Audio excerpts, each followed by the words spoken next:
Humahanga po tayo dito sa mga kababayan natin sa Netherlands, mga kababayan. Dahil lumalaban na sa mga bias media. Katulad na lang ng lalaking ito, mga kababayan, na hindi nagpatinag sa mga misinformed na mga media sa Netherlands, mga kababayan. Dahil ang pagkakaalam ng mga tao doon, mga kababayan, ay halimaw si Tatay Digong. Kaya tinuwid po ng kababayan natin sa Netherlands ang mga misinformation na nahagap ng mga bias media doon. At yan din po ang dapat ninyong gawin, mga kababayan. Panahon na para labanan natin ang kanilang kasinungalingan ng mainstream media, mga kababayan. At may dahilan ang lahat, mga kababayan. Di ba ang sabi nila, ang dami ng naging vloggers, mga kababayan. Halos lahat na ngayon naging vloggers na. Mayroon pong rason ang Panginoon yan, mga kababayan. Gamitin nyo ang inyong pagka-vloggers para ipaglaban ang ating bayan. Ilabas ang katotohanan. Sumali kayo, mga kababayan, sa mga peaceful assembly, peaceful rally. Idokumento nyo, i-post nyo sa social media para i-counter natin ang kasinungalingan ng mainstream media. Hinahayaan lang natin ito dati, mga kababayan.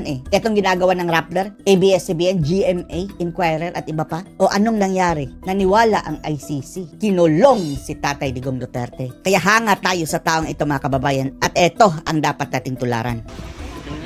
What is it for? We're Dutch media. Nilapitan sila, mga kababayan, ng Dutch media, local media dyan sa Netherlands. Okay. What question? We're wondering why are you here today? So basically, we organized this because we wanted to show support to our former president, in full conformity, to show love for him. And not to demonstrate actually against for what's happening, because the legal aspect of this is going to be taken care of the lawyers of the former president. In support lang sila, mga kababayan, kay Tatay Digong. Pinakita nila ang kanilang pagmamahal. In as far as we are concerned, we're not able to secure a permit, so Wala silang permit, mga kababayan, dahil spontaneous ang pangyayari. Voluntaryo sila, mga kababayan, na pumunta dyan. Hindi yan kagaya ng ilan na organized pa, kunin ng permit dahil talagang naglilikom sila ng tao. No, kusang loob yung mga tao yan, mga kababayan dyan. Ura-urada, nagpunta. basically we are not allowed to do this. So we need to leave 10:30. But basically, in the spirit of our love and support, we are here. But why do you support Duterte? Why not? Because he killed tens of thousands of people. See? Saan ba nila nakuha yan, mga kababayan? He killed tens of thousands of people. Namely, ibigay mo ang mga pangalan. Yan ang sinasabi natin, mga kababayan, na naniniwala sila sa kasinungalingan ng Rappler, Inquirer, GMA at marami pang iba. And your basis is?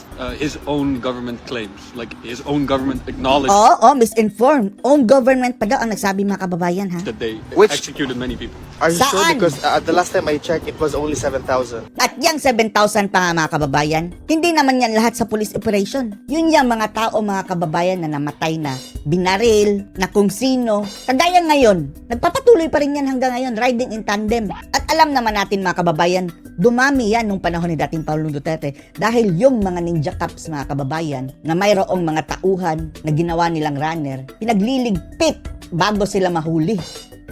Hindi po yan kagagawan ni Pangulong Duterte. Actually, 17 months into office, the government stated that they killed over 20,000 people. Liar! Misinformed, mga kababayan. Anong basihan kaya niyan, mga banyagang iyan, mga kababayan? Kaya nakulong si PRRD dahil sa kasinungalingan nila, mga kababayan. They allegedly killed 20,000. That's what they said themselves. No. No, it was from actually a government entity. No. Nagkamali siya, mga kababayan, dyan. Not government entity, but news entity. And, So that's he was in government. no, and the not government sorry, entity claimed- sorry, not government entity, but a media entity. It's called Rappler. Media entity. See? Nagbunga na ang kasinungalingan ng Rappler, Maria Ressa, mga kababayan. Yung kanilang mga invento. Eto na, napahamak na si Tatay Digong. Kaya kailangan po natin i-counter, mga kababayan, itong kasinungalingan ng mainstream media. Anyway, lahat naman tayo vlogger na di ba? Nag-post kayo para sa bayan. No, They were- it was the public office. It was Rappler. I'm very sure about that. Yeah, I'm very sure because the government's record shows that it's only 7,000 across Yan sinasabi pa nga niyang 7,000, mga kababayan, ay hindi yan in police operation, ha? Ang actual police operation, mga kababayan, yung namatay, hindi pa aabot ng 100 at legitimate police operation mga kababayan. At yung sinasabing 7,000, ewan lang natin ha, kung totoo ba talaga yung figure na iyan. Mostly dyan mga kababayan ay kagagawan din ng kartel na nataranta dahil tinutugis na sila ni Duterte. They cannibalize themselves mga kababayan dahil sa takot na maikanta ng mga taong yun na nabangbang. Oh. 3 years of his. Okay, so your counterclaim is that it's not that It's bad not because the it was only 7,000. Yeah, because Sino ba yung taong yan mga kababayan na Dutch media? Bakit ibibintang niya kay Duterte? Si Duterte ba ang pumatay? Dahil sabi niya, he killed 20,000. so you need to check the facts. The facts. The office of the president stated themselves that in the first 17 months, more than 20,000 people were killed. Oh, fake news na naman mga kababayan. Ipakita mong ebidensya mo. From which media outlet was that? That the government communicated that themselves. No. Which Oh. government? I just told you. No, which government? There's a Oh. sector. Is it the Department of Justice? Is it the police? Wala mga kababayan. Walang ganyan. Nag-iimbento. Records? Is it the data? It's the from- office of the president. No, that's not No. true. That's not true. I'm sorry, Very but good. I beg to disagree. The Very facts are good, kababayan. Sa pagsabi na that is not true. not correct. But Duterte himself stated he wanted to slaughter 3 million drug users. Ay, Diyos mio. Oh, ayan na naman. Ayan na naman mga kababayan. Mga hyperbole yung mga ano ni Tatay Digong. Panakot lang yan ni Tatay Duterte mga kababayan eh. Dahil ito mga kriminal na ito mga kababayan, yan lang ang naiintindihan nilang language. Kung hindi yan tatakutin. Kagaya ni Bangag ngayon na ang sabi wag saktan ang mga kriminal o walang nasaktan ngayon. O paano yan? Ang nasaktan ngayon mga kababayan ay mga inosente. Ginawa yan ni Tatay Digong mga kababayan mga hyperboling ganyan para matakot ang mga kriminal. Anong nangyari? Oh, millions ang nagsurrender. Saan kanyan? Wait. You're too close. Yeah, sorry. Okay, you said that he wanted to slaughter. I'm sorry. Duterte himself stated he wanted to slaughter 3 million drug users. He's against the drug Ang tanong namin, nangyari ba? problem mainly because it destroys society, the very basic unit of our communities, and he has seen that, he has done that in the city of Davao. But the killing is actually an allegation. But he openly, in front of the camera, said, I want to kill 3 million drug users. So if I say that I want to kill 500, If you're a president and many killings are taking place, yeah, that's a bad thing. you can put it into that context, but I don't think that it is Yan ang kanilang basihan mga kababayan. Mga ungas na to. the reality. Because we need to base it on facts. The facts are 7,000 killings. Yung 7,000 nga mga kababayan, questionable pa nga yan. Kung 7,000 ba? Kung lahat ba yan mga kababayan namatay talaga na pinatay? O baka naman pati yung ibang namatay mga kababayan na walang kaugnayan dyan, sinali. Were actually recorded in the span of 3 years within his presidency. And that's a fact. According to what source? That's the fact. It's the police. according to It's what the source? police. Binaliktad pa according to what source. Yan din kasi mga kababayan, yung media, yung kanilang balita, headlines, ganyan, 20,000, 30,000. Tapos, ang liit, andoon sa, mga kababayan, speculation lang pala. Ang source, na Dilima, Matubato, Maria Ressa, ganyan. Hindi talaga yan official na count. Police records. So Actually, the police record. yes, it's the police record itself. It's there. Where did you find that? In the Philippines, you can access it in the. O, bakit ka nagtatanong? Mas marunong pa itong Dutch media mga kababayan sa Pilipino? Oh? The police records. Yeah, but can you show us then? Because Yeah. Bakit ka nagtatanong dyan? Pulis ba yan? Not We now like because not now because I am live at the moment, but I can show you later. Okay. But I'm very sure that the 20,000 count is actually from media entity, and that's a fact in Big the fat Philippines. lie. And what about his claims about, for example, shooting female rebels in the vagina? Oh, yan na naman mga kababayan. Ang hindi naiintindihan nito mga kababayan is ang ating culture. Kultura natin na ganyan talaga ang pananalita ni dating Pangulong Duterte.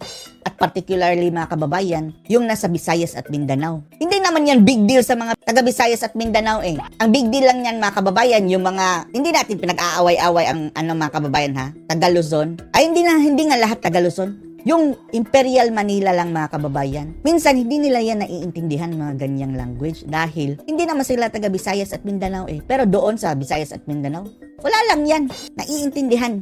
That is cultural differences. At natural lang yan mga kababayan. At pinaliwanag naman yan eh. Maraming nagpaliwanag na yan mga kababayan pero pikit mata ang mga ungas. Dahil ayaw namin. Gusto talagang tirahin yung kifi mga kababayan. Niliteral nila. Sila siguro ang masama ang isip. perhaps that's an hyperbole. Hyperbole. I mean, but activists are getting raped, are getting shot in the Philippines. Oh, dahil ang activist na iyan mga kababayan, sabihin mo, mostly sa kanila connected sa mga rebelding grupong NPA na gumaganti kay Duterte mga kababayan dahil napulbo sila, nalumpo. Yan talaga ang punot dulo niyan. Some people, perhaps we people have different communication styles in the same way that perhaps you communicate differently than I do. Does that mean that you're a But there bad are person? also actions, like people are also actually getting shot and actually getting raped. And if I say Oh, misinformed na naman mga kababayan sa panahon ni dating Pangulong Duterte. Nawala ang mga rapist. Baliktad. Di ba pagbaba ni Digong, tsaka pa parang nagwala ang mga rapist mga kababayan kaliwat ka ng rape? Oh, misinformed na naman that mga if I kababayan. actually killed a dog, that does that mean that I killed a dog? I mean, but Without proof, that Duterte's really- government actually killed people, so it's not just empty words. Anong basihan mo? Anong proof mo? Kung may namatay man, is a part of the legitimate police operation. Kung may lumabagban doon sa batas, ay pinagbayaran naman eh. Mayroon namang mga pulis na nakulong mga kababayan, di ba? No, that's not true. That is really not true. So your defense is it was only genocidal language? No, not genocidal language. Genocidal language, oh. Nag-iimbento mga kababayan. I Slaughtering mean, 3 million drug users. Anong kinagbabasihan itong slaughtering? Yung sinabi lang na slaughtering ng 3 million. Yung joke ni Pangulong Digong? Mio. It's genocidal language. no, I mean killing in itself is really bad. But to actually put the context of perhaps a language use, Hindi nila naiintindihan mga kababayan dahil mga bangag yan eh. Kunwari, mga righteous. Samantalang yung kanilang bansa, mga kababayan, yan ang totoong nag-genocide. Yung mga bansang kanilang kinakalaban, binobomba nila mga kababayan, nasisira ang buong bansa. Oh, eto kay dating Pangulong Digong, kriminal ang kinakalaban, masaya ang mga tao, siya pa ang ipapakulong. to I don't know, conform a narrative is different. That's what I'm thinking. You cannot just assume that a statement is real without without real facts. So No. actually, Duterte was just lying to his voter base all the time. Hindi yan lying. That is hyperbole nga eh. In other words, pananakot doon sa mga kriminal.